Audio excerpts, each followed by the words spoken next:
আমার জীবনের পরীক্ষিত একটা আমল, যখনই আমি নিজে অসুস্থ হই অথবা আমার পরিবারের আমার সন্তান বাবা মা কেউ অসুস্থ হয় অথবা কোনো বিপদে যদি আমি পড়ি, তাহলে আমি একটা আমল করি, যে আমলটা নবীজি সাল্লাল্লাহু আলাইহি ওয়াসাল্লাম আমাদেরকে শিখিয়েছেন। নবীজি বলেছেন, আর সদগাতু তারুদ্দুল বালা, সদগা বালা মুসিবতকে দূর করে দেয়।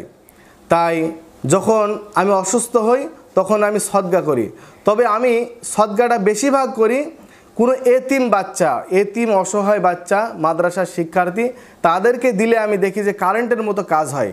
এটা আমার জীবনের একটা পরীক্ষিত আমল, আপনিও করবেন। আপনারা যখন পরিবারে আপনার সন্তান স্ত্রী যে কেউ যদি অসুস্থ হয়, তাহলে সাথে সাথে বা কোনো পেরেশানি মুসিবতের মধ্যে আসেন, সাথে সাথে আপনি একটা সদগা করবেন, সদগাটা চেষ্টা করবেন মাদ্রাসার কোনো এতিম বাচ্চাকে দেওয়ার জন্য, তাহলে কারেন্টের মতো কাজ হবে ইনশাল্লাহ। আল্লাহ পাক রব্বুল আলামিন আপনাকে সেই অসুবিধা থেকে, সেই অসুখ থেকে, অসুস্থ থেকে আল্লাহ রব্বুল আলামিন আপনাকে পরিত্রাণ দান করবেন। এটা প্রিয় নবী সাল্লাল্লাহু আলাইহি ওয়াসাল্লাম আমাদেরকে শিখিয়েছেন। তাই আগে ডাক্তারের কাছে না দৌড়িয়ে, রোগ হয়েছে আগে সদগা করা শেখেন। এটা একটা কার্যকরী আমল, পরীক্ষিত আমল। আমি উপকার পাচ্ছি, ইনশাল্লাহ আপনি উপকার পাবেন।